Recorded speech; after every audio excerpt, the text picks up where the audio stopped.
I pretty much write every day. It's just something. It's like if you're. It's a bit of an addiction probably, just because it's a way for me to get my feelings out and to deal with things that everyday life throws at you. So probably every day I sit down with the piano and just scribble some notes into my book.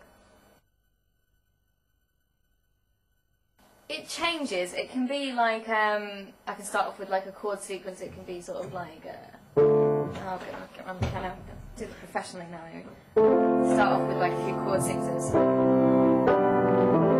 something like that. Or if I'm going through something like I've got loads of lyrics written down that I've written on the train and stuff like that, and then just put it to music. It can work either way.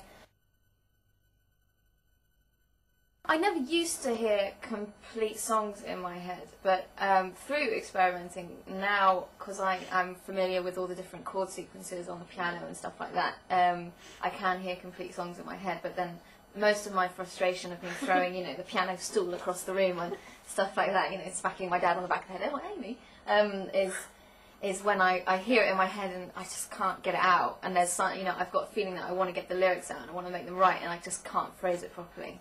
That's when, people's heads start breaking. A pen is generally useful, and paper, although hands work just as well if you have enough room along your arm. Can look a little strange, though, later in the day when you can't get it off. A piano or a guitar, any kind of instrument, but you can do it without if you just make up a melody or whatever in your head. This is how it comes in note form.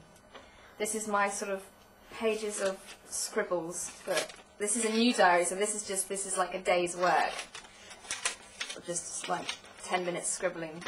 But those are how it comes out, with little lines separating each sort of different ideas. Probably one of the biggest traps to avoid that I find the most frustrating is I'll write like a brilliant verse and I'm so happy with that, I'm so happy with that, and I would have got everything I wanted to get out in one verse, and then I'll be like, what do I do for a chorus? Oh dear, I'm a bit lost. So I always suggest that you start with the chorus as what you really want to get across, and then work on the voices in my head, the verses, and then say how things, what it was like, and an overall truth, or just work on all the other bits of it. But don't get stuck on the chorus, because the chorus is just a nightmare if you're trying to find a chorus you've done the rest of the song.